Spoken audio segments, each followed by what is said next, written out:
It's bigger than talk. It's legacy. Pressure play. Yeah.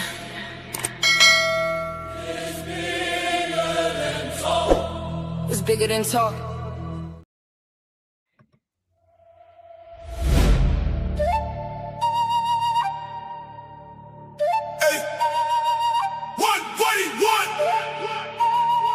Hey, one-way T1. Pressure play.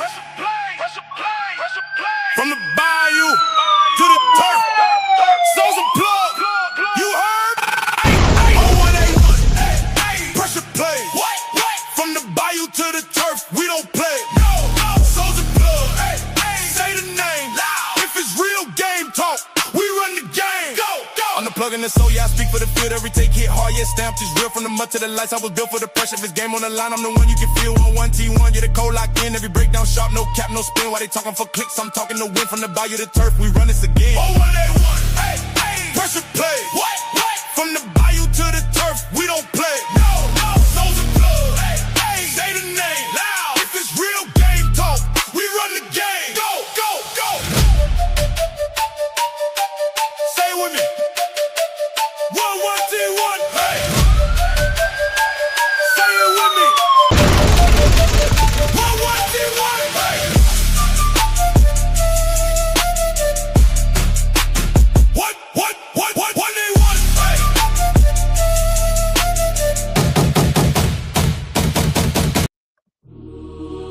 Yeah. You already know what time it is. Songs and plug. Gang. Hey, talk that game when I switch it up. From the field to the court, we lit it up. If it's pressure on the line, we live for that. Let's go. Real takes only, no gimmicks, bro. Break it down, yeah, we call it up. Every play, every move, we in the cut. Lock in. Look. I'm the plug, I'm the voice of the grind. Seen legends fall, seen rookies go shine. Breaking plays down like film and rewind. If you talking about the game, better know every line. From the sideline, talk to the locker room facts. I ain't with the hype, I deliver the stats. Championship mindset, put the team on my back. If it's fourth quarter pressure, I'm built for that. Yeah, we speak with the real ones, know. From the draft picks down to the Super Bowl. No cap in the booth, there's a different code. If it's sports talk heavy, we control the flow. Talk that game when I switch it up. From the field to the court, we lit it up. If you pressure on the line, we live for that. Let's go. Real takes only, no gimmicks, bro. Facts. Break it down, yeah, we call it up. Every play, every move, we in the cut. Lock in, yeah. Souls in the building, I'm reading the play. Mind of a coach, I'm 3 steps ahead. While they chasing the hype, I'm chasing the legacy. Talking that truth, every word that I said. From MVP talks to the underdog rise. We see through the smoke, we cut through the lies. Analytics mixed with that feel for the game. If it's real competition, we name every name. Debate get heated, but it's all respect. We just call it how it is, no need to deflect. From buzzer beat shots to the last second checks. If you tuned in now, you tap with the best. Yeah. Clock tick. Pressure on. Who you trust when the game on the line? Clock tick. Pressure on. So. We call it pressure on every time.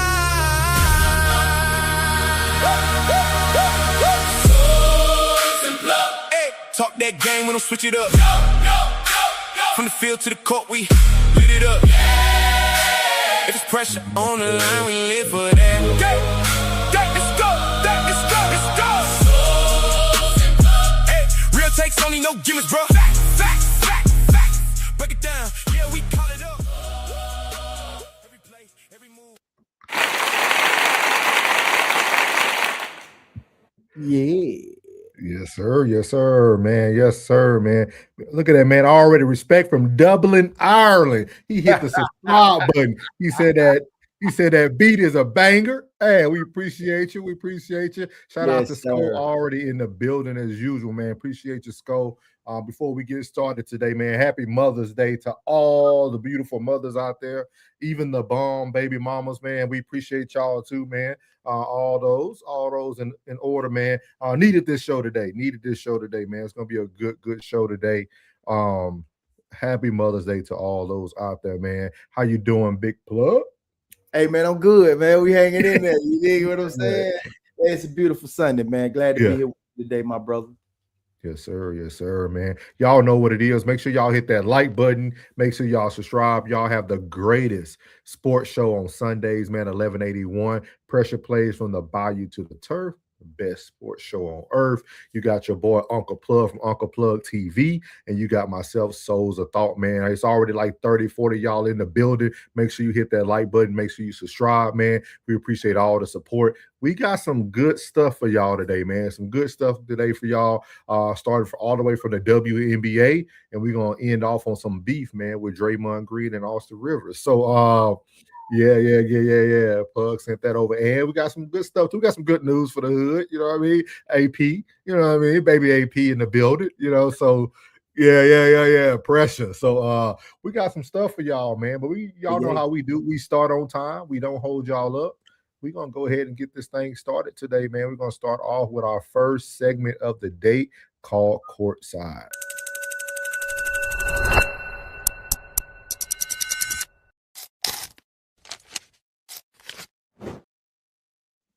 All right, man. Here on Courtside, as you see, season opener started for the WNBA, man. As you see, we're gonna start off with the reigning champs, man. That's the only way to do it, man. Over here, we talk about winners. You got the reigning champs here, the three-time NBA champions, the Las Vegas Aces. I don't know if y'all watched the ceremony, but Tom Brady was in the building too. Very. That was very, very interesting when I think about business moves. For 12 to be in the building. He in the building. Yeah. I was like, he got some investment in this. Of course. But we're going to show y'all a little bit of the ring ceremony. They did create one of the first female rings, too, that came apart. And as you see at the top right there, man, it can actually be worn as a normal day-to-day ring for the ladies. So we're going to start off here. And then we're going to talk a little bit about the opening week of WNBA. So here we go. WNBA champions for the third time in 4 years. A dynasty declared.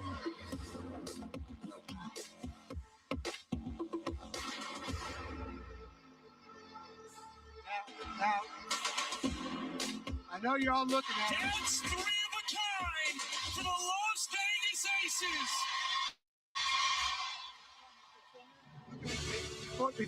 Before Asia gets to talk here, I want to explain something else about this ring. Yeah. There's two styles here. There's one for the men, coaches, and one for the women. Now, the women's ring, we always felt that they are big and they're kind of tough to wear out to dinner or just every day. So this ring actually is 2 rings in one. The top pops off. I don't want to do that now, Mark. And you gotta have to learn how to do it. Becky got it. Oh! And it becomes your ring. That top comes off of that. Comes off too? Mm-hmm. Oh, wow. So they can wear them out to dinner. Stop it! Okay. A little dainty. I like. So there you have it right there, man. The Las Vegas Aces had their ring ceremony, man, knocking out their third banner, putting up to the rafters, man. It's a big deal. Anytime you win it, that's what it's all about at the end of the day. As Sko stated, you know, they did get smacked by 33, but that's to be expected. That normally happens on ring ceremony nights. People more into the engagement of receiving their gifts, and they're really not focused on the game because there's so much stuff going on around them. But what you thought about these Las Vegas Aces rings, and then we can go into a little bit of what you thought about the opening season of the WNBA.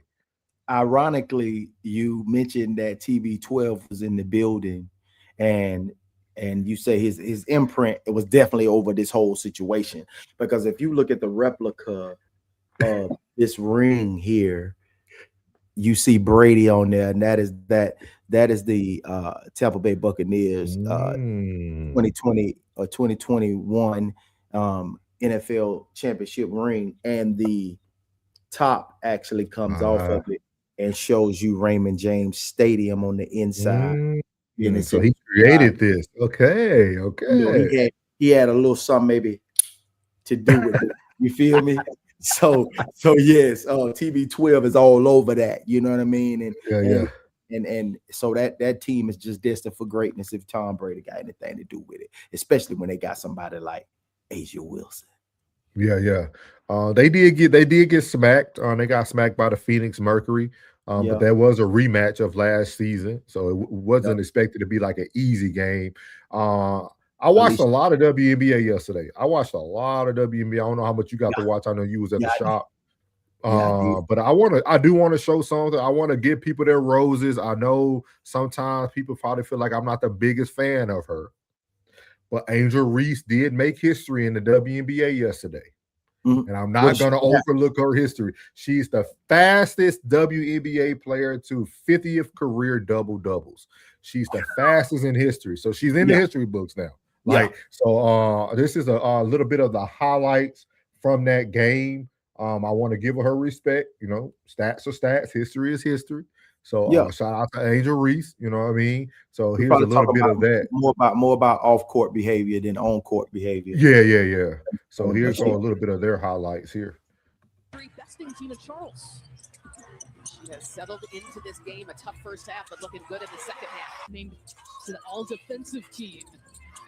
Goes inside to Kosu, readies herself on the putback. Didn't even come down. Still trying to get it free to Gray now. Gray sizing up Miles. Miles strips her. It's going to stay here. Miles into the front court behind the back, getting herself free, and a free. Minnesota Lynx uniform was the face of calling her back in 2019. 27 points as Miles takes off to the rim. The WNBA starting to look raw. I'm telling you, bro. Like man, it's starting to look a little bit different, man. Man, it does. But shout out to Angel Reese, man, for the first fastest 50th. She had 50 career double-doubles. So shout out to Angel Reese for that, man. Gotta give you your roses. So shout out to them. I don't think they came up with the win, but that's okay. It's the first opening game. No, they got the win, 91-90. They got it. They ended up getting it, so they got the win. It's a great team as well, too. The Lynx, the Minnesota Lynx is also a great team. It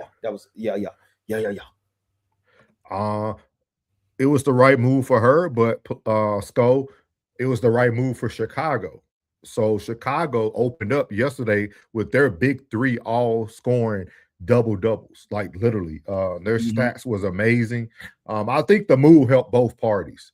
I think Chicago Sky is going to be able to get what they need from a team standpoint. And then I think Atlanta is going to probably improve as well with having Angel Reese. But I think both clubs did what was best for them overall. So I think with her getting away from Cardoza, I didn't think the game meshed too well. Cardoza, because Angel likes to be, when she's in at that 4 position, she like to be in that paint. She just can move. I think her being with the Atlanta gives her a little more free range to move.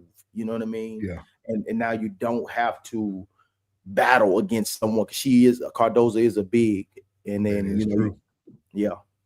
That is true. That's good. That is true. And just for stat purposes, I think Plug hit it right on the head because Cardoza was able to drop 22 and 14. So I got it right here for y'all. This is the big three for them, man. What her name? Diggins. Is it Rikia Jackson had 19 points, 7 rebounds, 3 assists. Cardoza had 22 points and 14 rebounds. And Skylar Diggins had 21 points, 11 rebounds, and 7 assists. 3 players finished at 19 plus points in their big three. So like Plug said, I think with the style of basketball that the Sky wanted to play, be able to spread the floor, not have to really play in and out. Cardozo's going to be more of a cleanup, get her points that way, get to the foul line. I think they made a good move. I think both made a good move. Like they both made a good move. I So, think that with the WNBA, instead of putting certain talents with talents, you want to put players where they mesh well. You know what I mean? I just think that move from Chicago to Atlanta was a good group of ladies that where they would mesh well. Like yesterday, like not to take nothing away from the Las Vegas Aces, the Mercury, I mean the Phoenix, they mesh well. Alicia Thomas played phenomenal yesterday.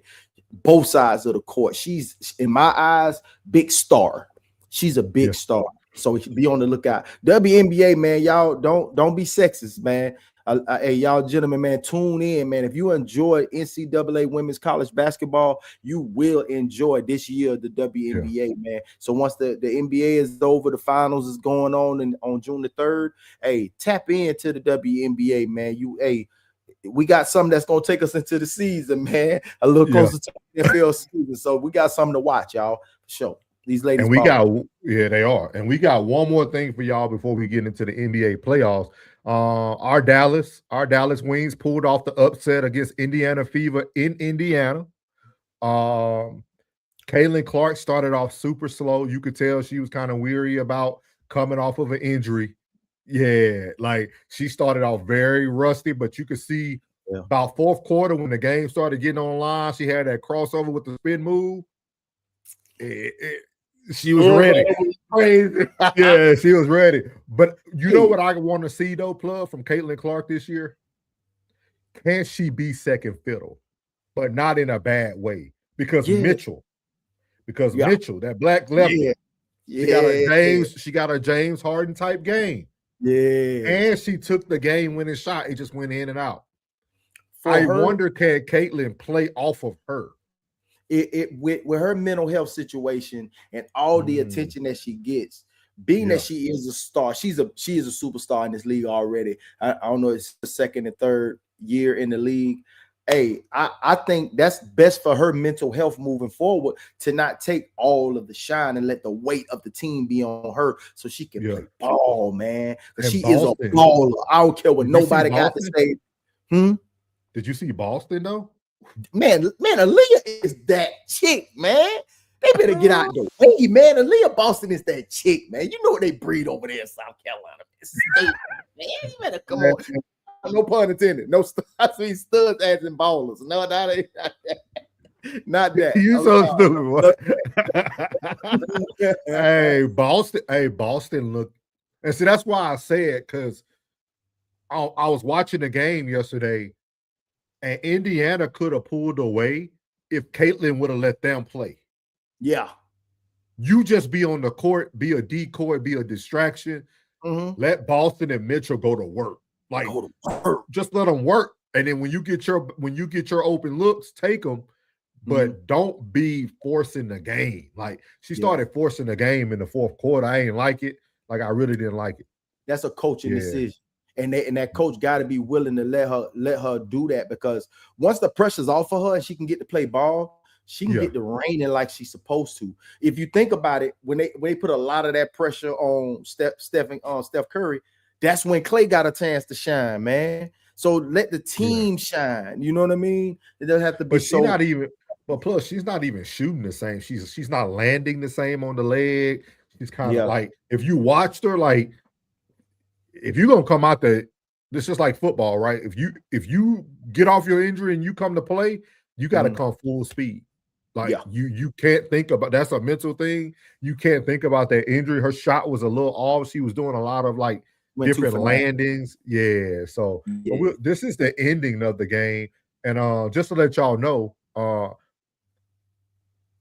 AZ Fudd, history, lowest game for a first round draft pick, first pick of a draft in history of WNBA.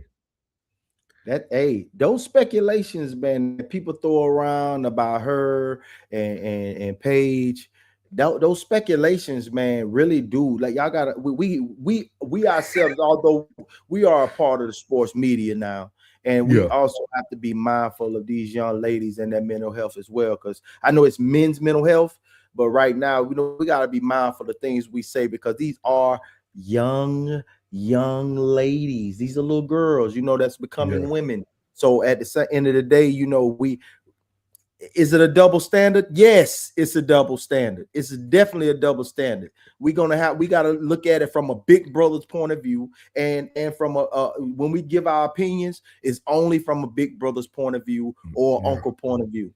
You know what I mean? And these girls do have, feelings as well. But at the end of the day, you got to go out there and ball. But hey, handle your business. Yeah, and here's the little highlights from the end of that Wings Indiana game. And shout out to Sko. Yeah, Golden State looked good too. Trapped in the backcourt, gets it ahead. Now Dallas has numbers. Ogumbawale to Becker. Smith lays it in. And it's a 3-point Dallas lead with 1:10 to go. Hey, Ogumbawale is that chick. They sleep. I'm glad they put all that emphasis on Paige and what's the name, because she gonna eat. She a dog. She been a dog. You know what I mean? I'm glad she's kind of stepped away from the endorsement side of it too, to stay a silent assassin. You know what I'm saying? Get your bag at the end of the season when y'all win something. But right now, most people didn't think they had a 3-headed monster with Paige, AZ, and her. Because hey, man, that girl. Oh, girl looked good too, man. The Asian chick, she just stayed in foul trouble. Ruku, whatever her name is, but like the Asian chick, they got. You know what I'm talking about? She's from South Carolina, ain't her? I don't think so. She's like an Asian chick. She's tall. She just stayed in foul trouble yesterday. She went to the line a couple of times, but her last name is Yuru. No, not Yuru. Yeah, that could be her. Yeah, Yuru. Yeah, that's Yuru. Yeah, she looked good. She just stayed in foul trouble. She got a nice size. She got a nice game. But like I said, man, y'all pay attention to the WNBA this year, man. Them girls, this is what happens when you pay people. Like, there's some teams right now who are struggling because they still waiting for some girls. Like, what's the girl name? You just say I say her name wrong. The one with the Dallas Wings. Ogumbawale. Because she just landed back a couple of days ago from China.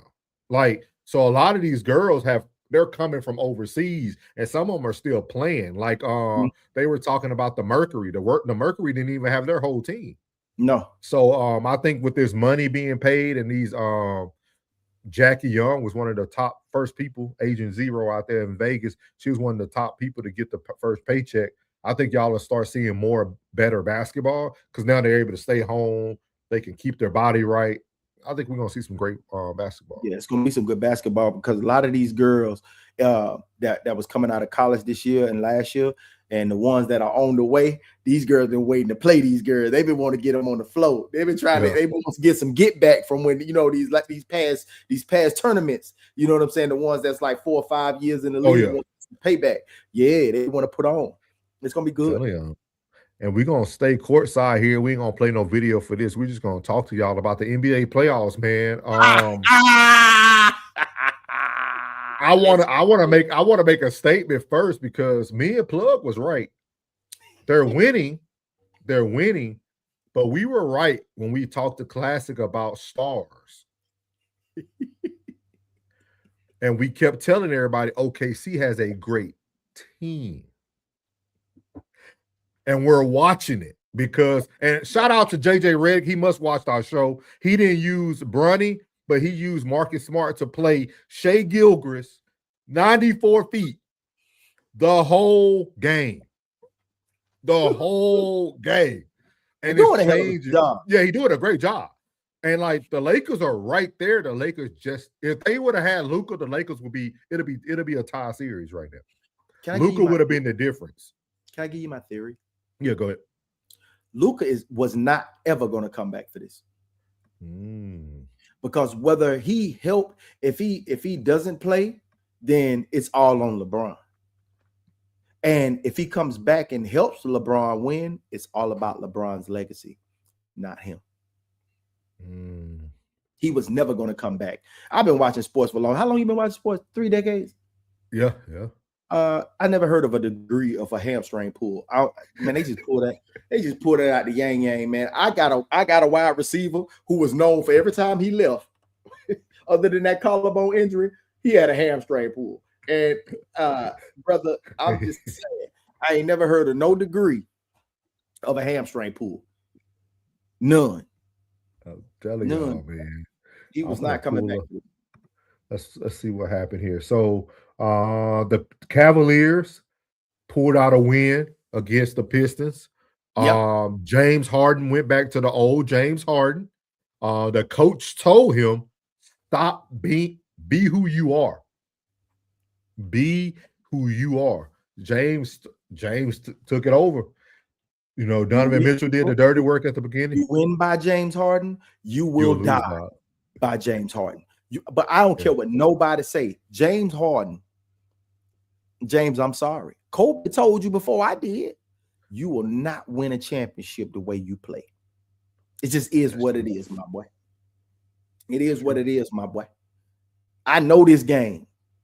I love watching football, but I know basketball. I tell people that all the time. Yeah. I love watching it. I love watching football, but I love the game of basketball. I know the game of basketball. And boy, the way the game is played in rhythm, you cannot. When he was with Houston and doing all this for 20 seconds before he actually get off, brother, you know how much. But what the attention span is this long on the court. That game is played in rhythm. And but you know what's? But he's a great closer though, Plug. If he just continues to do what he did for them, they'll be all right. Donovan doing the dirty work. Donovan dropped 35. Yeah. You know what I mean? Yeah. But when they need a bucket and they need the ISO, James Harden can go get you a bucket. Okay. So Donovan can get you one, but Harden can get you what I'm going to say is this. I'm going to say this. Pistons will take this next game in Cleveland and bring it back to the Motor City. Hold on a second. Hold on. Give me one. Hold on 1 second. 1 second. So you know it's real. While y'all waiting on Plug, I think right back. I'm right back. See this right here? Huh? They're gonna bring it back to the Motor City and they gonna close out. They finna close out. I think they finna be two. I think they're gonna be 2-2 going back to the Motor City. Man, look, I can feel it coming in the air tonight. It's a sweep happening in Los Angeles. If they do pull off, I said it was going to be a sweep or it's going to be 5-1. But see, Los Angeles is actually the guinea pig for the NBA because this is what people not understanding. JJ has just gave y'all the cheat code to how to contain SGA. Souls told y'all before the series even started, put a body on him. This man has not hit his 30-point average yet. 23 last night, 18 the night before. Like, that's gonna be difficult when they go against a team that has more than just LeBron. Like, that's what people don't understand, dog. Like, you could contain, and that's why I kept telling everybody OKC has a great team. Not just Shea is a star. Like, look who's winning these games. Look who, boy, Mitchell coming out of the 24. That what that young boy name? Chet. Oh, you talking about the young light-skinned kid. The young light skin. Everybody eating. You talking about McCain and then old boy Wallace. What's the other one with the braids with the locks in his head? I'm gonna get it for you so we can have it. Williams. Yeah, you got both Williamsons. I'm gonna get the jit I'm talking about is not Caruso, not Isaiah Joe played good last night too. McCain. Man, they sleep, man. Them boys, look at these numbers. This what I was talking about. Yeah, when we was talking about this, we had this discussion about this. When you see points like this, you see the biggest number 24 and 23. Then you see 18, 10, 16, 12, 6, 3, 3, 4. Everybody made a contribution to the game. Everybody made a man. Mitchell is playing lights out, 24 points and 10 assists, 4 rebounds. Everybody's balling. Yeah. Everybody is that team cannot be beat. There will be a back-to-back. It's a done deal. But I gotta push back, Classy. He wants to score 30. I watched that whole game. When that boy went to that free throw line and finally scored, he said, like, like you got like we're not taking away his star level of ability. We're not. I'm just telling people that OKC is the epitome of a great team. Great team, like, bro. Like they remind me of the Pistons when they had Ben Wallace and Chauncey Billups, and Rip Tayshaun Hamilton. Prince and Rip Hamilton. All them can Rasheed Wallace, they all can drop a 30 piece on you. Yeah, but they were a team. They were a complete team. That's why OKC is that's why they're unbeatable. They're unbeatable, bro. Dog, do you see how they was up by 2 at half? He kept saying that they were down by 2 at half. They were down by they ain't doing nothing but strategically running you down. They are running you down. They walking. They're like, the boy walking you down. He said cappuccino. You got the cappuccino out. You sipping on your tea. And you keep that thought, man. I know it was said. You keep that thought, Playboy. You keep that thought, Playboy. I told you, just like that. Everybody knew that Steph could score. He was a star. Everybody knew who Steph was, but collectively, that 2015 team was not known like that unless you watched basketball. And then after that, bro, it wasn't no superstars on that team, man. It wasn't no superstars. It was a collective group of good players that played together in sync in rhythm. That's what basketball about, bro. Basketball about rhythm. Tweak his little ankle. Hey, I can guarantee. Classic words have power. Don't put that. Well, I'm trying to. Boy, I will guarantee that OKC will win. I can pretty much guarantee it, bro. The way they playing ball right now, bro. The way the team is playing ball, it's hard to beat. If he does go down, it will be to the wire at the end of it all. Yeah, it'll be every game will be to the wire. To the wire. He said he see Detroit and San Antonio. I don't see San Antonio going out. I don't see San Antonio. San Antonio is a good team. I can't wait to see them play today. San Antonio is a good team, but San Antonio ain't really putting away the Timberwolves like they should have. Like the Timberwolves are going to tie. The Timberwolves are going to tie it up today. It's going to be 2-2. Like when I heard Ant say, "Yeah, man, the coach was right, man. We just coming out a little slow. We ain't really playing." Like Ant and them finna put on the show today. Like Ant has the ability to turn it on and turn it off. Like Ant different. Like Ant different, dog. He different. Do you think the Knicks are going to sweep the 76ers today? What's up, Chaz? The way they playing right now is I can't take none away from. I can't say no, and I'm reluctant to say yes because it's hard to close the team out. It's hard to close out. It's hard to close out teams. You got to keep that same intensity. You got to, if they do close them out today, beware in the East. If they close them out today, that's a lot of risk. Whoever out of the Pistons and the Cavs, y'all beware, because them boys are gonna be on a tear through the East. And if SGA close out tomorrow on the Lakers, the West, beware, because it's hard to close the team. It's hard to sweep teams, man. As much as we love to see it, and much as we are predicted because it looks so good, it's hard to keep that same intensity through 4 straight games like that, man. For real, man. He said the Bulls were great without MJ, but they lost. Okay. We ain't taking nothing away from the general being on the floor, bro. You understand? We ain't taking nothing away from the general being on the floor, the presence of the general being in the midst of the soldiers. We're not taking nothing away from that right there, bro. But collectively, like I've said before, I'm not gonna take away from his start. I did not at the beginning of the season. I did not call him a superstar. He showed me through the year while everybody was saying whatever they saying. I don't care what you say. It's when I pegged him as a superstar, I'll say he's a superstar, in my opinion, in my world. So when I said I seen Shea Butter get busy, I said, that boy good. Boy, that mid-range is fire. I know, man, I've been seeing that. Cool. But what I'm saying is when I pegged him as that superstar, he's that superstar. But now that I'm seeing what I'm seeing, man, I was telling them, boy, OKC can win. They can win, bro. I don't want to put that on them win without him. But man, that team there fire. Yeah. It's a good conversation.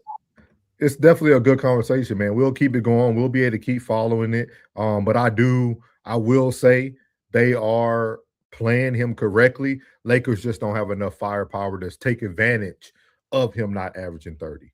Because you can take advantage of that.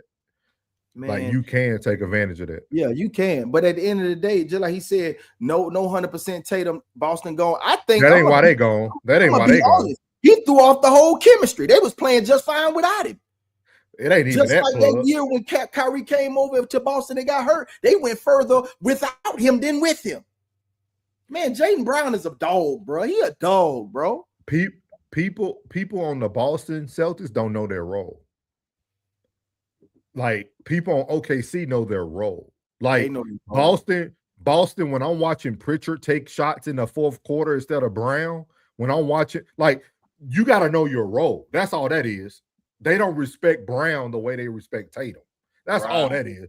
They just got to get some respect in Boston. And I think that's what he feels. I think that's what he feels because they started to play different once Tatum came back. And he's like, man, this ain't the way we playing. So that's why I felt like he was trying to reiterate in these interviews saying that this is the best season that I've had. And I think he felt that way because he's saying like, bro, they really played. We played our brand of basketball. Now we're playing Tatum brand of basketball. Yeah. Sometimes you must remove the superstar out the way in order for everybody to get some cohesion and learn themselves. I think Brown allowed the team to learn themselves. And when they came back, they went back to that superstar-centered situation. And then as they see, I think the superstar mindset in most people, which are players and fans, they get caught up in that superstar mindset, and then they forget about the team aspect of it. See, I'm a team-centered situation. So I look at the entire team to see how far that team will go. They're looking like, boy, if he ain't doing what he do, they gonna die. No, man, you tripping. I look at the team in totality, bro. We appreciate y'all. Good conversation for sure. That's going to end our courtside segment, and we appreciate you guys.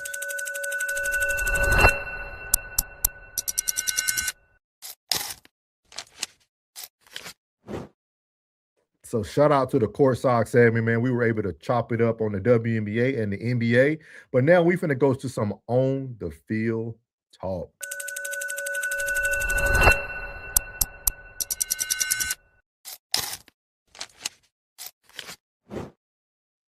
Next on the field discussions, man, we talking about somebody who ain't already there yet. You know what I mean? 2030, a little far off. He legit.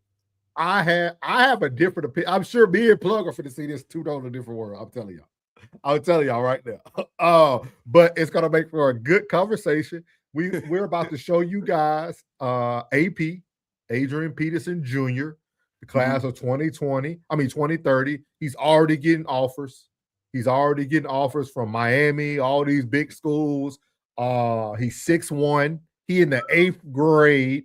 He's 6'1" in the 8th grade. What's in the jeans, bro? What they at 175. But here's some quick highlights for Adrian Peterson Jr. Here we go. This gonna be the only time y'all are gonna be able to hear the music because once this goes up, we're gonna erase it from monetary pots.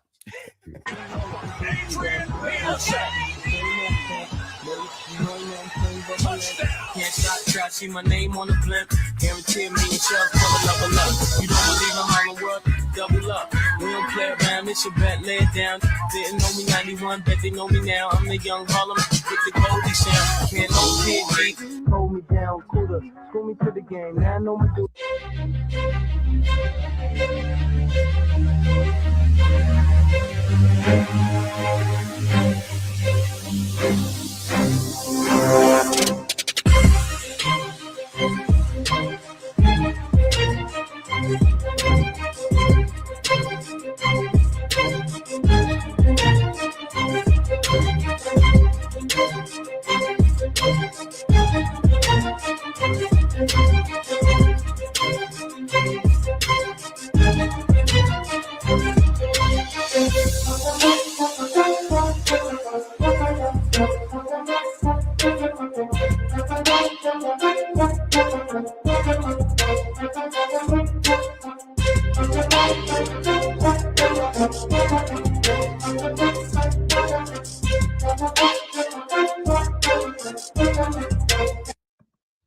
So right there is Adrian Peterson Jr., 14 years old, 6'1", 175. Already got offers to the U. What is your thoughts, Plug? I already see people talking about he a dog and all. Go ahead. Yeah, he a dog, but when it comes to this great state of Texas, I ain't gonna take nothing away from his skill set now. I'm taking nothing away from it. But when it comes to this great state of Texas, you know, I'm from Florida, so I done seen a lot of talent come through Florida, but I done seen a lot of talent come through this great state of Texas. And when I say this, why don't you move him to Duncanville, DeSoto, Lake, South Lake, move him to, you know what I'm saying, that area where these boys get busy. You understand me? Because where is he at? He's in like a small little city. Yeah, he in a smaller town, man. So I think he's going to keep him close to Arkansas, whatever the case may be, whatever, you know. But bruh, I ain't gonna take nothing away from his skill set. But in this, you got to come with them dogs at down here. North Texas, Dallas, yeah, the DFW area, boy, they got the ones down here, boy. So you know he looks good for an 8th grader. Great.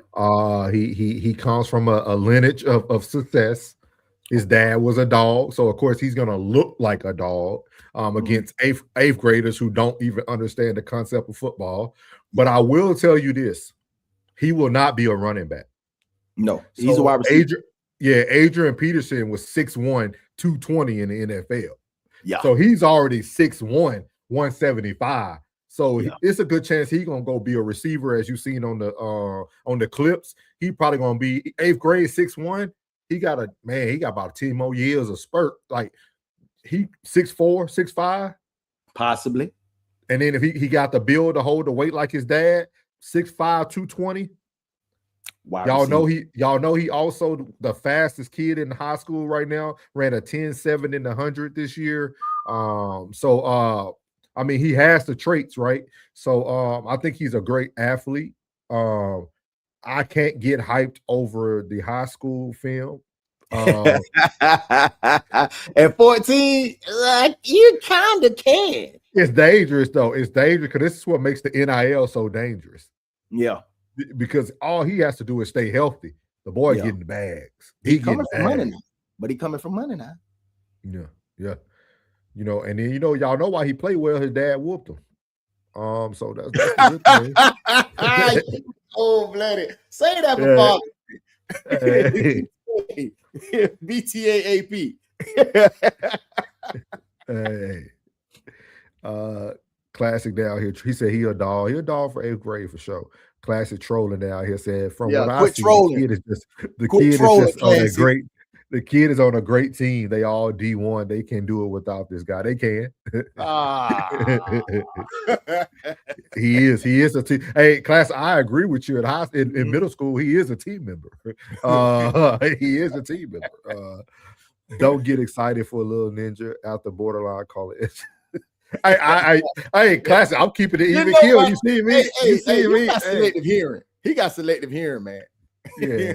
It's okay. It's okay. We got to keep the show moving. It's okay. But shout out to AP, man. I appreciate any kid that's being raised by a great father, Black father. So I appreciate him. All I'll say, keep your nose clean. You're gonna get a lot of attention. I hope AP got his life right after he got in that fight and pretty much lost to the white dude at the gambling thing. But other than that, like I missed all that. Yeah, see when he got into the You kept the files? Did you keep the files? You didn't see AP get beat up by the white dude? Nah. They're playing poker. Nah. I'm gonna see if I can find that. AP was out there fighting at the poker ring, man. He a football player. He ain't no boxer too, is it? Ain't no Frank Gore. Le'Veon Bell. Let me see if I could the update. Why so but looking at Oh, Yeah, go ahead. You got it. I was say while got it. Soul looking it up, I was finna say, to the team aspect of things, you know what I'm saying? But when it comes to football, it's a totally different monster. Everyone has to be pretty much elite at their position. You know what I mean? But it's also a team that wide receiver also has to block and do his part too. Oh, he got it pulled up. Yeah, so this is Adrian Peterson getting in a fight over somebody said Pokemon, but it was poker. Oh, okay. I'm floating around 4 a.m.s, chilling out in the Steakends. That summer spring collection just got back, just still on the same trends. I'm the same kid with the same friends, posted up in the same ends, riding around in that A-Benz. I got BBS, you got fake gems, like a beer's food, like Havana, smoked out, no. Oh, that was a little scuffle. The same trends, I'm the same kid with the same friends, posted up in the same ends, riding around in that A-Benz. I got BBS, you got fake gems, like a beer's food, like Havana, smoked out, no Pido, kick out Bino. Man, okay, it was a little scuffle, but you know what I'm saying? At the poker game, they sip a little bit. You know what I'm saying? They sipping a little bit. You know what I'm saying? Probably the tensions was high. You know what I mean? It was a little scuffle. That's a little evenly matched. He didn't get molly wop. Hey, thank you, Class. Thank you, Class. Thank you, Class. Hey, Class, my dad would have said we wouldn't miss them. Hey, you can't come out there you can't come out there slugging like that, talking crazy like AP. And you supposed to drop him. You supposed to drop that little Hispanic. That's supposed to be a one hitter and just get back to your game. You should have hit him and got back to your game. Turn that bitch. Hey, y'all make sure somebody call AP, tell him to wake up in the morning, get on that grind with the kennel with Classic. He gotta get his 1-2 Classic. Call him up, get that dog work, Classic. But shout out to AP son for real, man. It's always a blessing to see players doing their thing. The biggest thing I would say is, man, just stay humble. Don't let the world tell you how good you are. Show the world how good you are. For sure. Because you already riding your dad's name, and the hardest thing to do. That's the hardest thing to do, dog. Because you're gonna see some universities, dog, that won't even put you at receiver knowing that you 6'3", 6'4". He played receiver. He just like Michael Pittman and his son, Michael Pittman Jr. Michael Pittman was a running back, and he's a wide. He was just running like sweeps and stuff. He was just running sweeps on the. Yeah, he was running sweeps. He went from that running back to the wide receiver. That's I think shot up a little bit. They went in with his speed, that speed that he does have. Let's put him at wide receiver because that's what Michael Pittman and Michael Pittman Jr. You know what I mean? Okay. Like Randy Moss and his son, he was a wide receiver. He's a tight end. Yeah. Okay.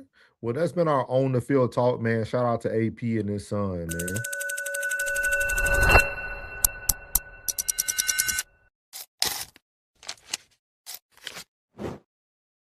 So now, man, we about to get into some stuff, man. Some hot topics, man. These next two topics, Plug sent them over early in the week, man. I don't know if I don't know what his algorithm was showing him, but crazy shit.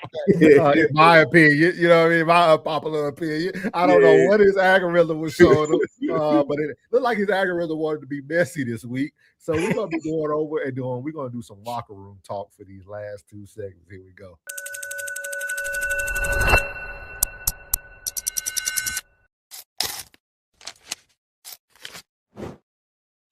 So when the cameras cut off, man, you guys know we got to talk about it, man. First thing up, man, in our locker room talk is Aunt Baby Mama wants more, man. Happy Mother's Day out there to all the mothers. Happy birthday. I had to go over to my boy, man. My boy Mace, man. I feel like Mace just has a great job. Let me put this at the top so we can see the whole thing. I think Mace just does a very good job at articulating situations. Like it's something about him, man. He got it, dog. He got it, man. So shout out to Cam and Mace, man. But they're gonna break down this situation we got here. Here we go. Showing a skillful use of underhanded tactics to get a goal accomplished. That's devious. She's skillful. Is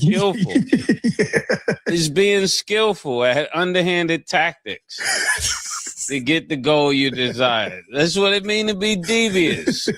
Just for the listeners, you know, when normally Killer tells us what I meant by it. So I'm just telling you what Mo meant by it. She's very skillful at using underhanded tactics to get the job done. That's what he meant by the word. I'm not saying she's devious, but that's what devious means.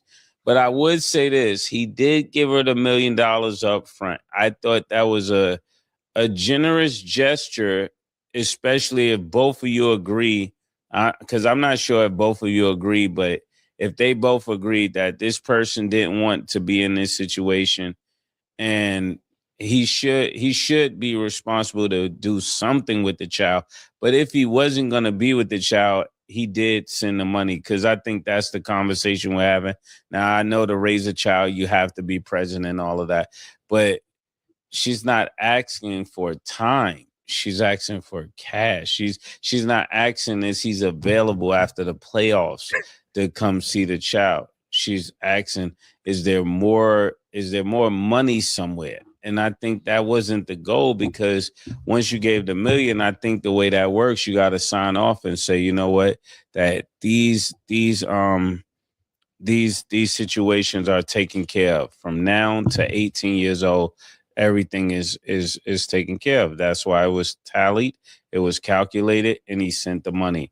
I think, and I'm kind of taken back, because I took up for her when she did it. You know, when it came out, say, you know, this is why guys don't fight, right? You can't fight for. I don't know how I'm gonna say this, but sometimes you feel bad fighting for a woman. If you know that she's gonna do something like this, it could put you in a bad place. So you got to get this right, because guys want to be there to protect the woman, but when you do stuff like this, there's nothing to protect. So this is just a case of somebody put her on because she didn't know how to do math. Like, it's not even nothing but that. Anthony Edwards has a deal worth $244 million, 5 years. Let's just say to round it up to 250, right? And then for 5 years with the Timberwolves. Then he got a 5-year deal. He is talking to man's pockets right now. But Cam, we're gonna let you cook. Deal with Adidas for $50 million. So he gets $300 million the next 5 years. And so what's that, $60 million a year? Dollar treed you. Dollars. You went for it. You agreed to it.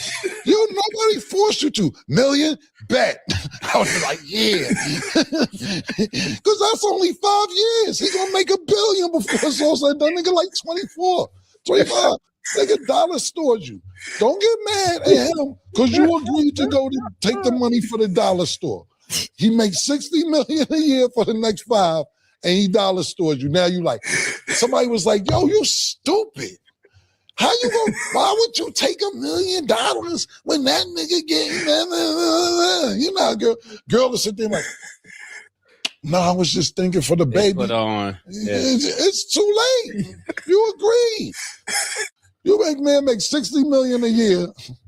And he got you for $1 million. I would have been dumb happy. I've been like, yo, dumb happy. I might, at this point, I'm like, yo, just take another 500,000 and leave me alone. But I still know. Because he's like, I told you from the dribble, leave me alone and date the baby. I'm not supporting that. I would be in the child's life, but he didn't lie to you.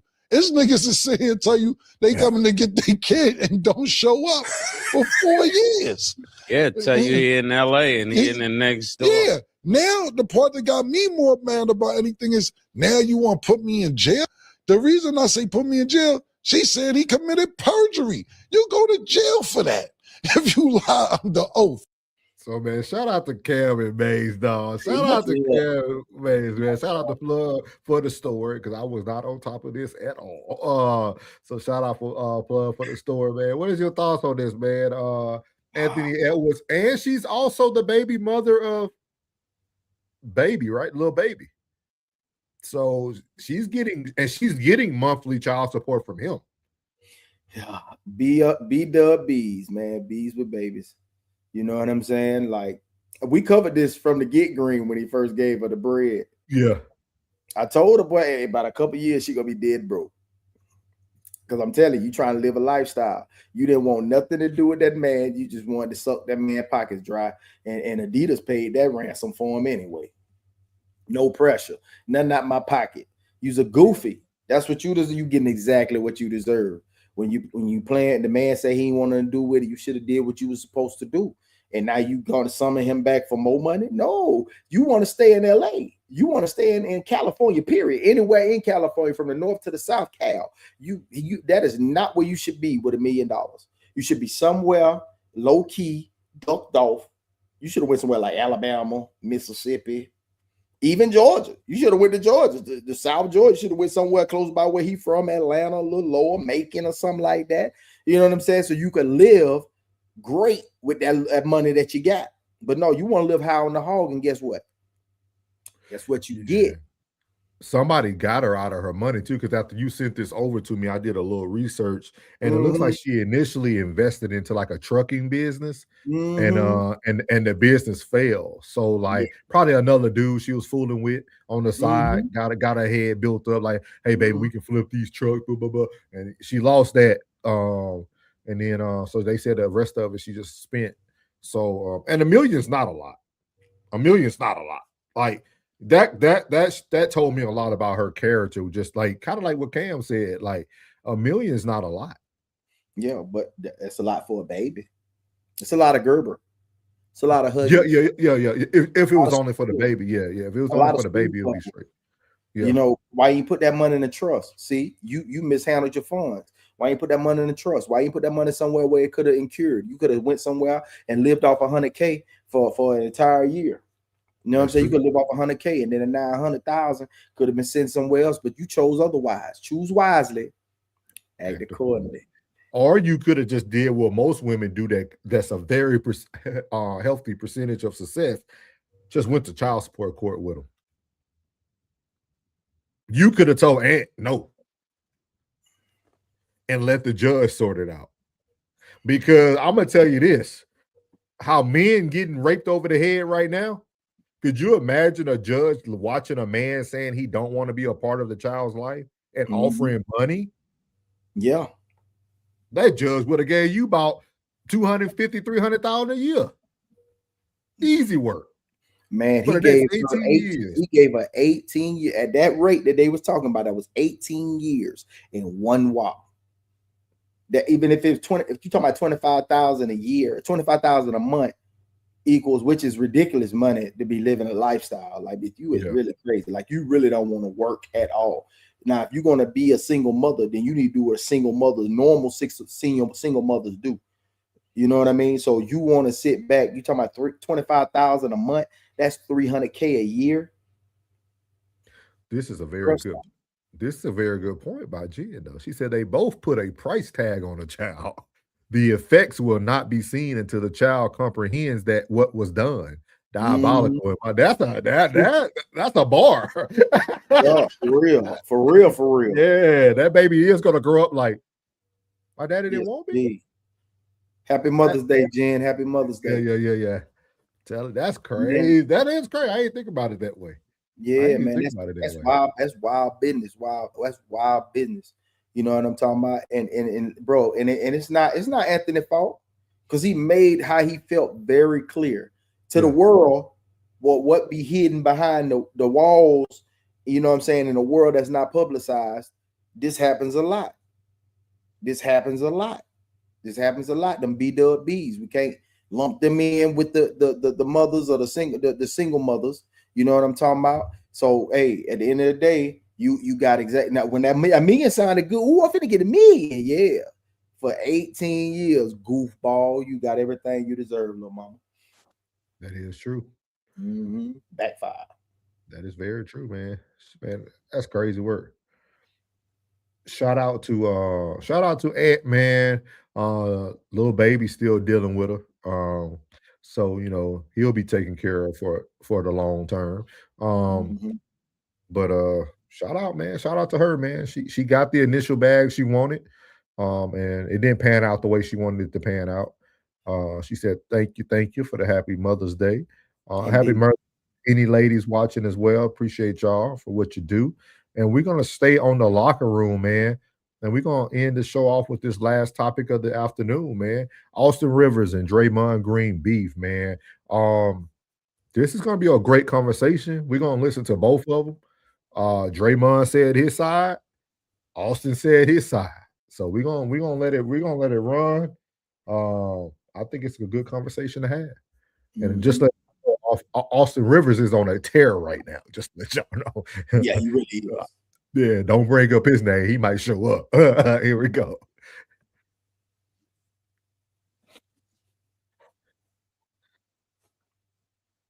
Can't hear it. Can't hear it. You can't hear it? Mm-mm. Oh, let me see what's going on. Let me stop sharing and go back to it. Turn the volume up on the video, probably. Let me know if you can hear it this time. For sure, I got you. It's not even on. It's waiting to add to the stage. Let's see here. It's just circling too. There you go. Let me know if y'all can hear. Did do it to the road? Yeah. Disrespectful. But what y'all think about the Austin Rivers? What he said about Draymond? Go ahead. We're gonna play both of them right here. Go ahead, Draymond. I don't like to get in these back and forths because, quite honestly, guys that you usually get into the back and forths with, they become back and forths because it's like one of them like severely tips something this way and the other just like kind of so far down that it kind of pulls you back a little bit. And so speaking of Austin Rivers, I saw he said he's bewildered and it's ridiculous of what I said. And I just find it interesting that a guy who was the 10th pick in my draft, I was 35, who's on his second act, still on act 1, he goes, Draymond, never been a scorer. Austin, you and I averaged the same amount of points in high school. And I say high school because that's when you were at your best. And then in college, he was still good. He was very featured at Duke because NBA careers, should he really talk about my NBA career? I'm still with my first team. He was gone from his first team in 2 years. The guy received the biggest bailout in U.S. history prior to President Trump bailing out the airlines when his dad gave him $42 million. And I tip my hat to Doc. I pray that I can give DJ $200 million or give Deuce $250 million. I pray that I can do that one day. I love how people just go take the 15 seconds that they want to take and make it a headline. But I really enjoyed watching Austin Rivers be bewildered. Austin Rivers had a response for that. Shout out to my nigga Draymond Green show. Shout out to Dre. He said a lot of right shit, but high school Austin Rivers was crazy. But I think Austin Rivers kind of shitting on Draymond's career like this nigga didn't have his own individual awards is kind of crazy. He didn't say nothing. If you listen to what he said, he didn't say anything bad about Draymond. He literally said Draymond is one of the smartest IQ players that we ever seen. He was really complimenting Draymond. Don't worry, we got it right here, brother. Oh. 2026, bro. We've never seen this back in the day. Nah, we don't have nothing right here. Good to go? Come on, Draymond. This is ridiculous. Seriously. Ridiculous. But you know what? I'm going to address it because you crossed the line and you were mad disrespectful for whatever reason. You've been around too long. We both were drafted in the same class. The fact that you don't have the wherewithal to do your due diligence and actually understand I was being highly complimentary of you on the Dan Patrick Show. But it's you, and I shouldn't be surprised. You always act irrationally, emotionally immature, and your anger always puts you in hot water. So here I am having to address a video of you belittling my career. First off, Draymond, we weren't the same players in high school. I don't care about our numbers being similar. I did it at the national level, the top level. That's why I got the Naismith Award, and I got pretty much every award you can think of in high school. I was ranked number 1. You were ranked, I don't know. So cut it out. Next. College, you actually were you actually a really good college basketball player, but it's hard to compare because I was only there for 6 months. Something you could never do. Talk about I was, one of the featured guys. No, I was the guy. I led my team in scoring. I was first team All-ACC, freshman player of the year, lottery pick. Stop. Next. The NBA, hey, man, you got it, Dre. I mean, listen, I played in the NBA for more than 10 years, more than a decade, but 11 years, but I'm not a Hall of Famer like you. So I'll give you that credit. All right? You got it. But let's peel back that onion and understand why. Easy, Tiger. Okay? You have the delusion, the non-wherewithal, the irony of you saying I'm part of the biggest bailout in NBA history. Draymond, you are the luckiest basketball player I think I've ever seen, especially in modern day history. Let's talk about that. You were drafted to a franchise with a Hall of Fame front office, Bob Myers, Hall of Fame coach, Steve Kerr, the greatest shooter of all time, and perhaps the top 5 player of all time, Steph Curry, Hall of Famer. One of the greatest shooters, top 5 shooter of all time, another Hall of Famer, Klay Thompson. The Swiss Army knife himself, the guy who could do a little bit of everything on the floor, Andre Iguodala, another Hall of Famer. I know, keep up. It's a lot of talent. Not to mention one of the most lethal scorers of all time and arguably a top 10 player of all time, Kevin Durant, the same guy you chased off because of this. Your mouth, you talk too much. And that's not even counting the plethora of talent around those guys. The Sean Livingstons, the Barbosas, the Andrew Wiggins, the Jordan Pooles, who you also They definitely got chased to that back and forth, man. So there you have it, man. You got to hear Draymond Green side. You got to hear Austin Rivers side, man. What are your thoughts, Plug? Shout out to Tom in the chat. We see you, big dog. Hey, I'm gonna start off with this. I'm from Florida, where Austin Rivers started, and he was the talk of the town. He was the talk of the town. They said this little mixed boy out there. I think he Doc Rivers' son, boy. That boy killing out there, boy. And he was killing things out there in Orlando. I can't take nothing away from it. To his career at Duke. Didn't know too much about Draymond until he actually got in the league. Now, what he said was correct. I've said in my own opinion that Draymond is one of the most fundamentally sound players to play the game, without a doubt. And saying that he's lucky, nah. Say that Draymond's been a vital piece to the Golden State Warriors for his entire career. You know, you gotta have a guy like Draymond on your team. You gotta have that not to the extreme of Draymond Green. Draymond Green is a bit damn extreme at times. You know what I'm saying? I give him that. But when they both, you know, compared it's no comparison. It's no comparison. It shouldn't be, to be honest with you. I was thinking like, why they beefing? But it's just Draymond making content. It's just content. It's just content. But you know what I mean? At the end of the day, saying Draymond's the luckiest player, you know what I'm saying? Draymond is a piece. He's been a piece. Like we was just talking about, everybody knows their role. Everybody know what role that Draymond plays, you know, for the Golden State Warriors, for sure. Okay. I see this. Like, I like to pull the shows together, and this is why I say don't get too hyped on AP Sud, because Austin Rivers is a perfect example about you can be a stud, but if you don't get into the right program, it would never pan out. That's literally what they're beefing about. Austin Rivers, you were a better player, so you went to a worse environment.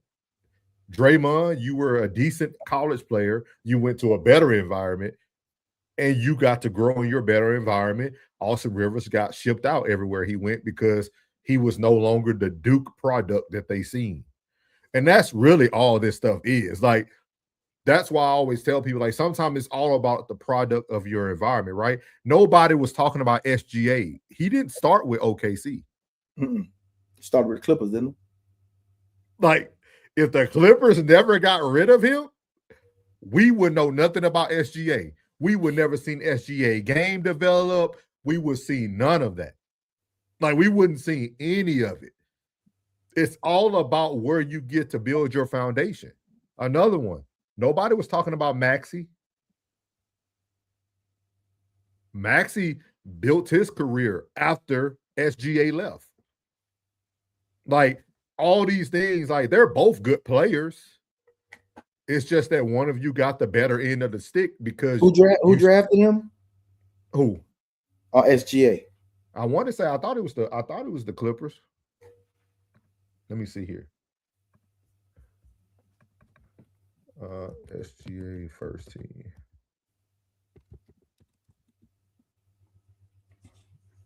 Yeah, he started off with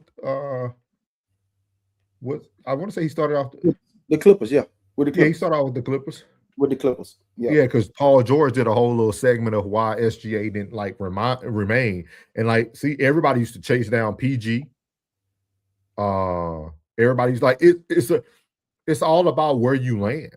It's all about where you land, dog, at the end of the day. And Austin Rivers just, hey, you came in, you was a lottery pick. They expected lottery stats. You know what I mean? So you land in some bad position. That's all it is. I think they both had a great career for what it's worth. We can't get mad at Austin Rivers getting a payday because Doc Rivers just did what LeBron did for Bronny James. That's all. He brought him in. Hey, come get this bag before they let you go. Come on. That's all they did. That's all they did, man. Like, so, like, I think it's so sad that this is what they have to debate about, to be honest with you. I think it's a bad look for sports. And for us as a culture. It's a bad look. We're not happy for each other ever. Like we're never happy for each other. Like we'll start debating things that don't even matter no more. And I think Austin Rivers initially took the but then Draymond came back with his response and then he provided facts after that. You know what I mean? And facts win. Facts win. You know what I mean? So we'll see, man. We'll see. I don't know, man. I don't know. Tom said he was number 11. He was the number 11 pick to Charlotte, and then was traded immediately to the Clippers. Yeah, so Clippers, he was traded immediately again to OKC. Yeah, so you think about it like, yeah, so it's all about where you land. You know what I mean? Everything's about where you land. I think it's also about the coaching. You know, like they look at Buddy, they look at the OKC coach and say, he don't look like no coach. You know what I mean? And like, yeah, man, you got to have formula, man. You got to have formula. Yeah.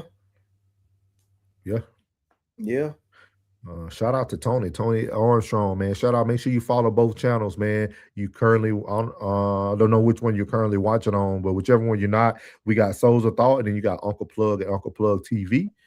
Tony Armstrong said the Lakers could take less than half of LeBron money and go after AJ Mitchell, LeBron to Cleveland, and a big man in college who cares where Aiden goes and have cap left. Yeah. Me, myself, if I was Donovan, I wouldn't want LeBron ain't the answer to nobody team. He's not. Not no more.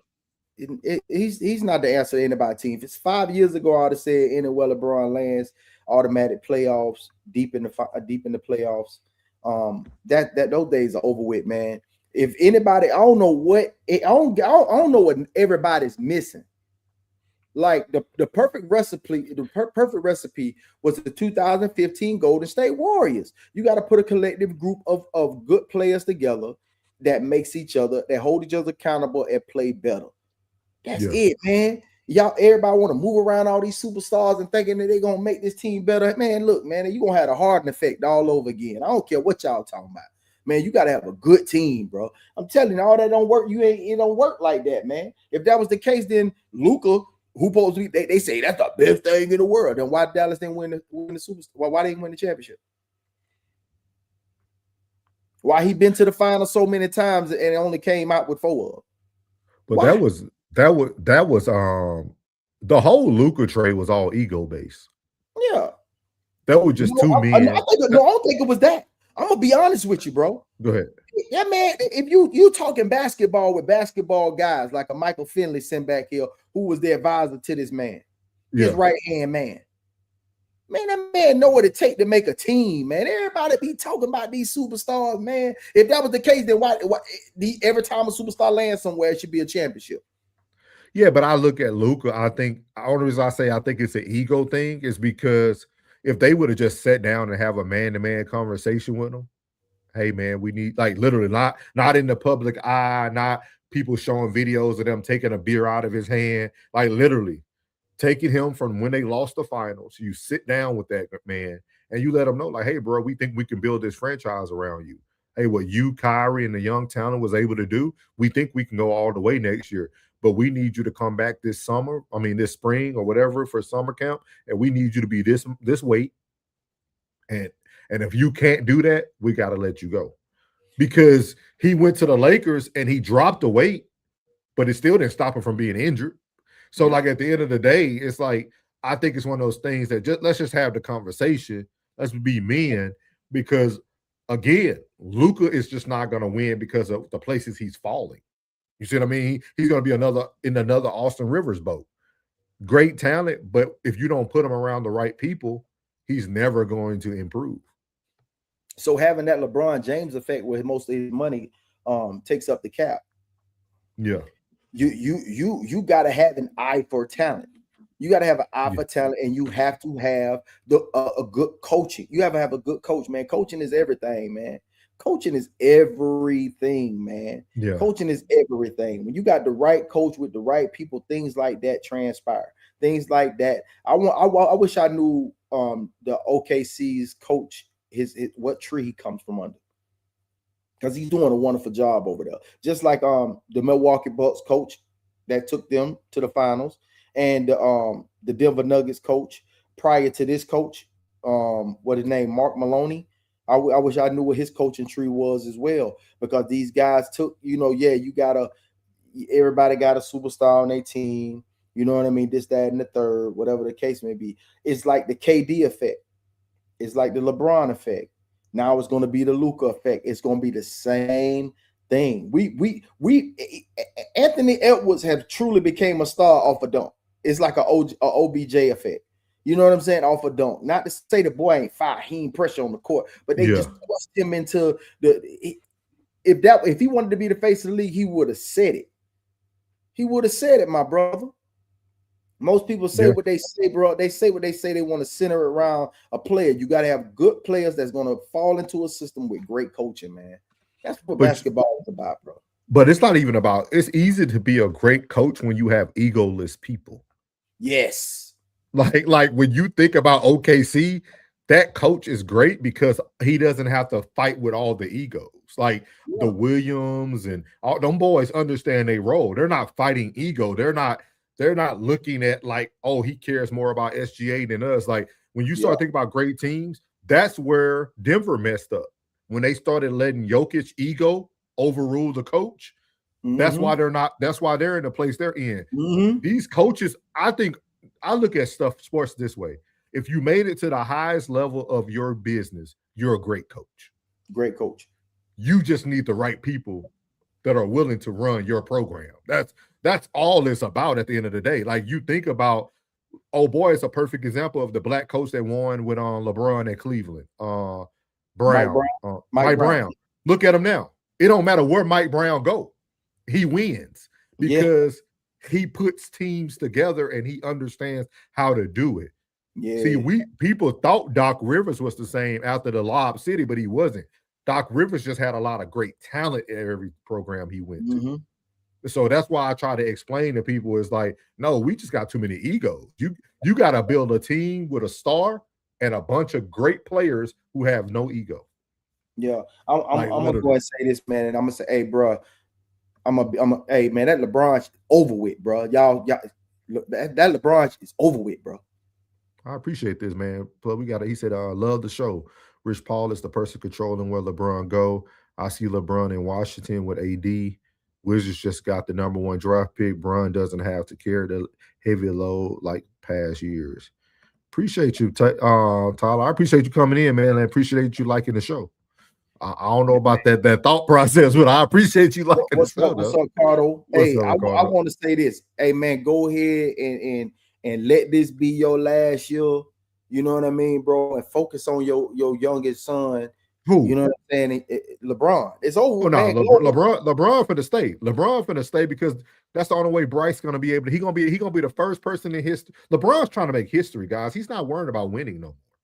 Like I hope people see that. Like he's gonna be the first father duo that has both sons playing with him in a game. LeBron being over winning. LeBron being over winning. He's been over winning. Hey, Bron, man, listen, man, great career, bro. I mean, unprecedented career, bro.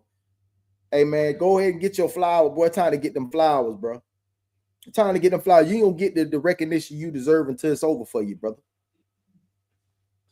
I'm telling you, man, go put your energy on your young son, man. Because they redshirted him for a reason, bro. They redshirted him this year for a reason, man, just so you wouldn't take him. Tez, people say a lot of things that we want to hear.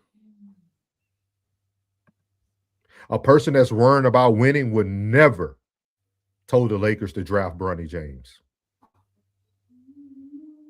People actions speak louder than their words. Bronny James over getting another veteran piece that could have got you past the hump. Come on now, y'all. Y'all get past nothing. Hey, y'all, that it's over. Come on. Hey, y'all. listen, Come man. on, Listen. man. I know we had this MJ at LeBron. Hey, look, man. Hey. That's done. It's done. Hey, y'all, it's over, man. It's cooked. It's over with, man. But you left it on the smoker too long. You left it on the hibachi too long. It's over with. It's over with, man. Man, old heads is disappointed at the fact that this man is busting up these records that have been standing for 30 years, because you've been in the league for 20, 30 years. Man, go on, man. It's over with, man. Come on now.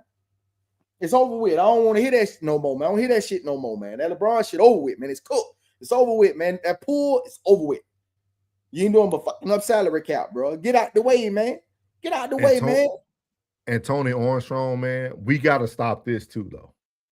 We got to stop watching someone have a good series and think they're the next player up. AJ Mitchell is playing well at LKC. He's not showing me flashes of you send him to another program. Nah. Like we got to really start being more realistic. With OKC before, when they had the big with Westbrook, Kevin Durant, and what they all should have stayed their ass home. That's why Westbrook was so mad. Like, bro, all y'all supposed to stay home, man. No, we gotta go get this bag. 10 years later, the bag is still available. Yeah, I see what you're saying, Ted. Ted said I gotta go on what the actions are and what they say. Bron went and got a lot of pieces for his team. Losing wasn't an option, except they lost. Luka isn't supposed to be injured at this point. I see what you're saying. This can be a long back and forth debate for a new show. But I definitely see what you're saying. Hey, LeBron shit cooked. I know how y'all feel. When it was the end of an era and he left Chicago and went to the Wizards, hey man, I felt the same way y'all felt. And somebody had to tell me, bro, that shit over with. So I'm being the one to tell y'all that shit over with. That LeBron, I don't want to hear nothing about no LeBron James. That shit is done, man. Much love. I'm not trying to disrespect this man's career, his legacy, the championships he's won, and how he's been an amazing player. But that shit is done. Yeah, Tony, we said that he came from the Clippers, but we didn't get to see him really play at the Clippers either. He went directly to his new team. So AJ Mitchell, we're getting to see a glance of him. He said Last Dance documentary. I was actually watching that running the other day where Bruce and Bronny would be in Washington. I'm not a LeBron fan or hater. I see him all about a landing spot into a break. Oh, I see what you're saying. Tyler Brown said he just saying, hey, let's make LeBron trying to get a healthy landing spot so that he can bring Bryce there. I see what you're saying. That makes a lot of sense. But say what you saying, he can't do it by himself? He said the pick has a better coach. Redick, he probably good, but he ain't. But at the same time, Tez, who asked for JJ Redick as the coach? LeBron James. LeBron did. LeBron did this after they wanted to sip wine and have a coaching breakdown playbook show first. Yeah. Regardless of what, they still made it to the playoffs. I'm not taking that away from them, bro. You know what I'm saying? LeBron is still good enough. You know, Luka's good enough for them to make the playoffs. But that run is over, man. Yeah, I see what you're saying on Ted. Because I say the same thing about Ron Harper. Ron Harper was a star prior to going to the Bulls. Ron Harper was in Cleveland. He was a Cavalier, and Ron Harper was known for the 360 layup, all the flashy dunks. I see what you're saying there. He said Rodman became a role player because of coaching. Yeah. But see, again, Tez, we're talking ego people, like egoless people. Like today's world, people won't take those steps down, man. They won't take them steps down. For who? Ricardo, for who? For who? For who? Because he can't go back to Miami. Pat Riley's still alive. Pat Riley holding on like Jerry Jones. Who? For who? Talk to me. Oh, for Bryce. Okay, I'm talking about LeBron James. Okay, but what landing spot? Bryce would be a dog in Miami with the work ethic that Pat Riley and them enforce. How would we know? We ain't seen him play. He ain't played Arizona this year. He red-shirted. he got to let that little. He still got a little young man body, man. He still got to go into that. He got to get some weight on him. He said, name one team that doesn't have a superstar or a few of them who won. Okay. I'm glad you put that R in there. I was like, shoot, they won one last year. That was their first one. Yeah. That's a good question. That's a good question. He said players on every NBA roster are putting who aside? Today, every roster. I love this. I love this, man. We finna see it all play out, man. I'm seeing it all play out, man. Because, like, really, if you talk about that, then Orlando Magic shouldn't have made it. But classic Orlando Magic shouldn't have made nothing, man. Because classic. I'm sorry, my bad. Go ahead. Go ahead, no, you go ahead, brother. Like classic. The only reason I don't answer your question because you're gonna still give classic perspective of what you think a stud is. You see what I mean? Like we all look at sports so differently, right? Like because I would look at Detroit and say they didn't have a stud. They had a lot of great players. Like Rip Hamilton was known for his defense and what he did and coming off the pick and roll and hitting the shot. You had Rasheed Wallace, who was once a stud but came to become a team player. You had Ben Wallace, who nobody knew but was a hustle player. Then you had it's hard for us to have the discussion because you're gonna feel like somebody's a stud. That I would feel like, no, they came to this team and they just all put together to become a good team. And that's why I said, like, we all just look at it's just a different perspective. That's all it is. I think we all can agree to disagree, or we all can see it from our viewpoint. I got a question. Who would you compare Chauncey Billups to right now? Who would you compare Chauncey to right now?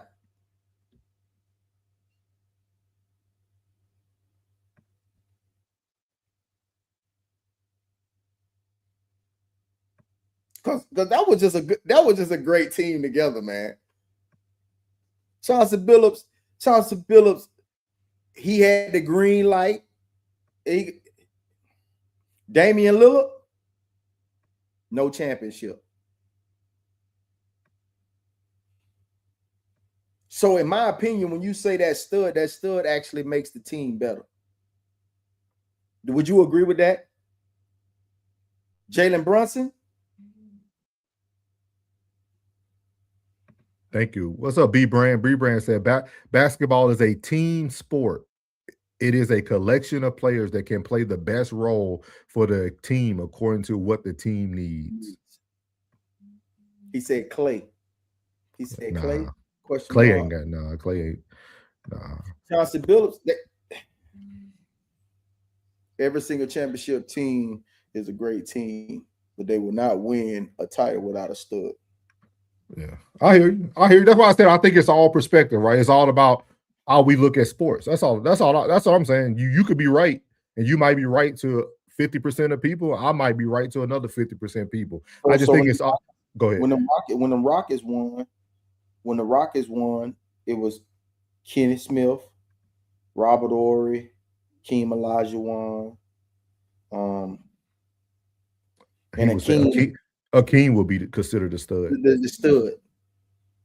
Akeem will be considered the stud. Yeah.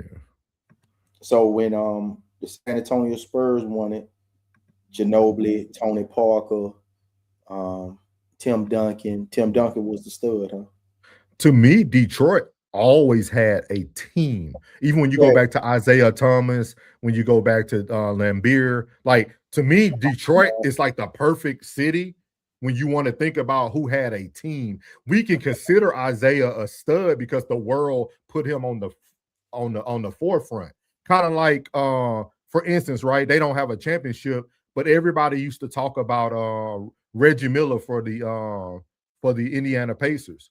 But you had Mark Jackson, you had the Davis brothers, you had Rick Smith. Like you had people that were like all great players, but they didn't win a championship either. You see what I mean? Like, I don't know. Like I said, I think it's a great conversation. It's one of those conversations that it'll go on forever because we all look at sports differently. Like nobody looks at sports the same. You know what I mean? Like, so I think it's a good conversation. I can definitely respect your point of view and your perspective. Yeah. He said Rockets had 5 Hall of Famers on that team. Yep.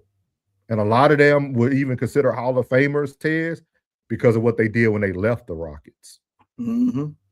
Like a lot of that stuff, a lot of those people weren't made Hall of Famers when they were on the Rockets. Some of them when they left the Rockets. But I do agree with what you're saying there. But you also look at the All-Star. Look at the All-Star teams. You gotta look at the All-Star teams. Even when we look back at the Dream Team, those 12 players, 13 players were the best in the league, considered the best in the league. Karl Malone, John Stockton, Jeff Hornacek, none of them boys won a championship. No stud, no title, but Karl Malone would have been considered, John Stockton would have been considered. They had 2 studs on their team, no title.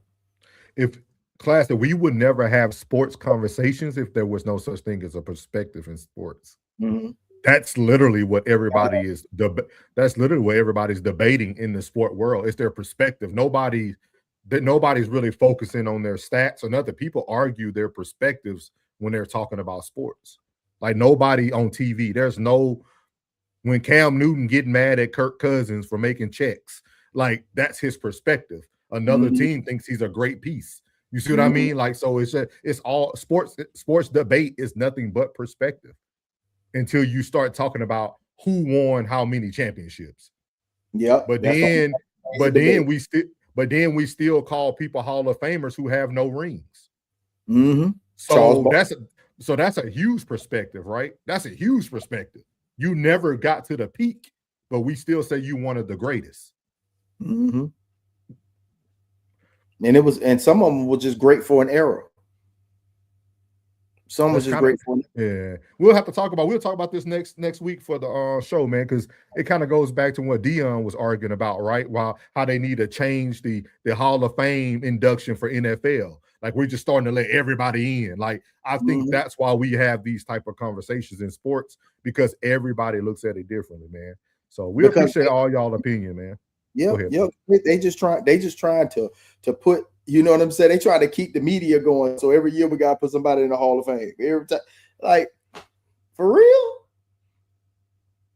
There's only one Heisman Trophy winner every year, man. We need to have B Brand up here one day. B Brand, you need to come up one day. I like your perspective on this. I like your perspective on the whole sports. What did he say?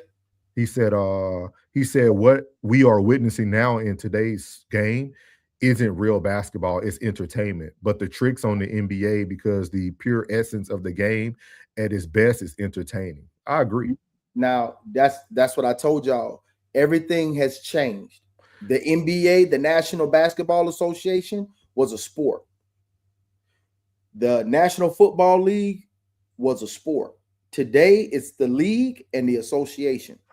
This is purely entertainment. When it was WWE, WWF, it was the World Wrestling Federation.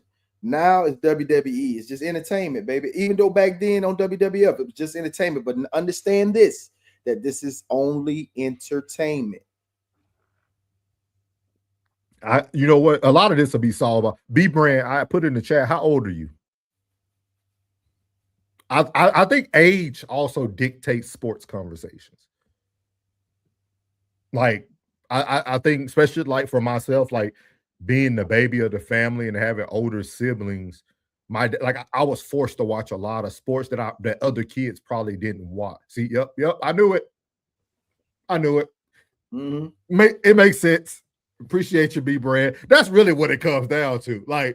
Because I remember my dad is a huge Knicks fan still to this day. My dad is a huge, because in the black community, the Knickerbockers, that's what they watched on TV. So my dad grew up a Knicks fan that's what the black people watched in their homes. So my dad forced us, like literally, my dad, sit down, son. Watch. Like we was watching every series of the Knicks and the Pacers, and like we watched this stuff very in detail.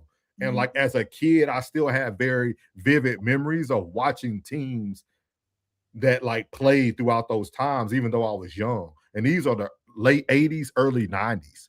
Like, got into watching. I didn't have to watch it on YouTube. I didn't have to rewatch a highlight reel. Like watching that's why people are such diehard Dallas fans. If you're 40 and up, you're a diehard Dallas fan if that's who you started with, because we grew up winning. Like that's all you seen. Us, Pittsburgh Steelers, us, like that's all you seen. You know what I mean? And then I can name you everybody on the New York Giants because we play them so often. Yeah, Thurman Thomas and like, you know what I mean? Like it's just like your brain, you see talent differently when you're older compared to the younger generation. That's all it is. And that's why I said I think it's he said that's child abuse. We'll get you no.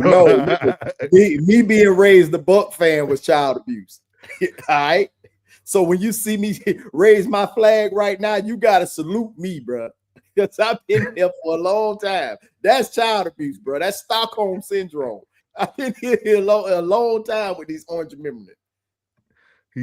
He said no, but the game is the game. My opinion, pro sports is symbolism of life. There should be no zone defense. In real life, no one helps on what you as an individual brings your best. Yes. I like it. I like it. I'll tell you, B-Bro, you got to come up one of these Sundays, man. The best sports show on YouTube at 2 p.m. Central Time every Sunday, man. From the Bayou to the Turf. You know what I mean? Yeah. It's a good conversation, man. Appreciate y'all. The chat got that one going. Good conversation. Man. Great conversation. Appreciate y'all, man. Yeah. Appreciate all y'all.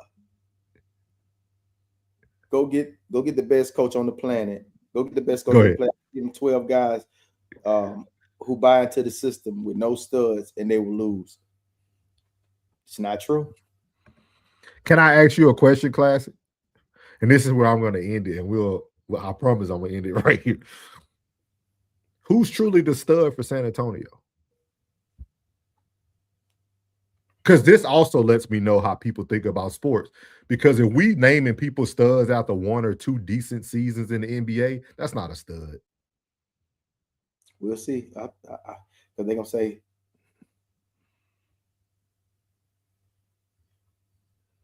He said, give me an example. Give you an example. It don't matter what example we give you, Classic, because you're going to give us the classic spin on it. Like with the Pistons, like you felt Chauncey was the stud. Like we can't argue that. Like, you know, look at them two different ones, Vessel and Castle. It's okay. Vessel, it's Castle. He said Wimpy. He could say it'd be Wimpy from day one. So you saying Boncaro is our stud? So Classic, when does Wemby lose his stud character? If he never wins a championship, will he continue to be a stud?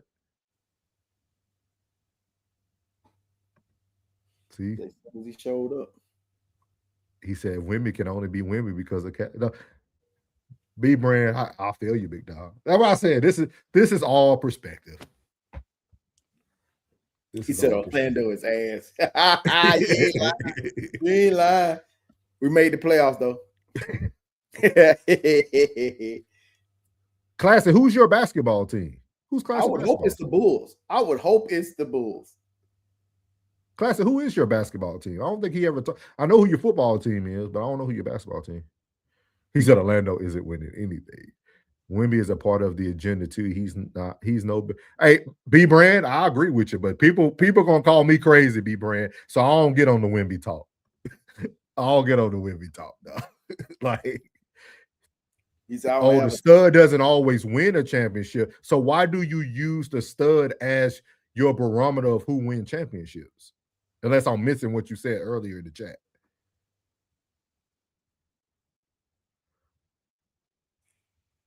Oh, okay. They don't have a team. He all NBA. Oh, okay. I follow the studs. Okay.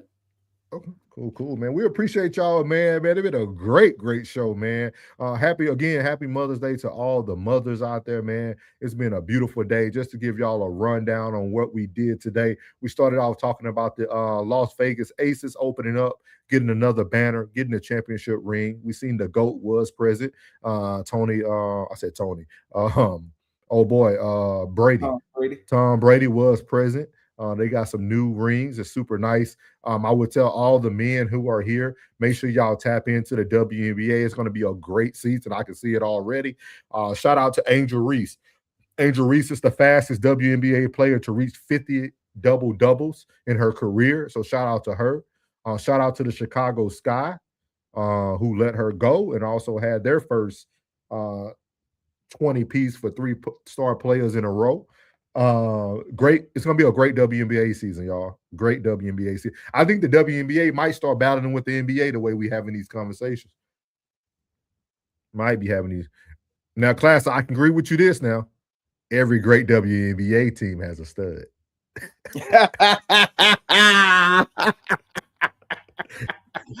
Agreed. Hey man, we appreciate y'all. I think we done lost my boy Souls. He'll be back. Oh, here you go. Here you go. Here you go. I ain't trying to leave. I ain't trying to leave. I ain't trying to leave. Yeah, every great WNBA team has a stud. I agree with you on that. Yes, it is. Still titties under that shirt. Oh man. Y'all man, boys, we appreciate y'all, man. Yeah. Appreciate y'all, man. Y'all have a wonderful Sunday, man. Appreciate y'all for tapping in to 1181 from the Bayou to the Turf. You dig what I'm saying, man? And we'll see y'all next week at 2 p.m. Central Standard Time on this great Sunday, man. And y'all boys have a wonderful evening. Do something wonderful for your mothers or the mothers of your children. And have a great day. We'll see y'all next week. Yeah.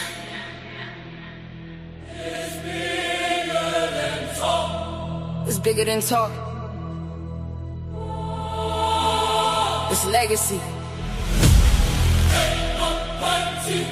Pressure plays. Pressure plays. From the bayou to the turf. Soul and blood, yeah. 181. Pressure plays. From the bayou to the turf. We don't break, no. Souls and blood. Yeah, we set the pace. Every take heavy, we control the game. 181. Pressure plays. When it's pressure time, we don't never fold. Never. From the mud to the lights, now we taking souls. Yeah. Real game talk. Yeah, we stand on call. I came from the mud where the pressure get real. Now it's lights on the field. I'm controlling the field. Every word calculated. I'm built for the storm. If it's game on the line, I was made for the deal. But when they gone, yeah, the coast out of stone. Every take precise, every move well known. I don't speak for the hype. I speak for the game. Break it down like a coach with a crown on the thumb. From the bayou to the turf with the cleats. Every play down, second, every eagle complete. It's bigger than talk. It's legacy. Pressure play. Yeah.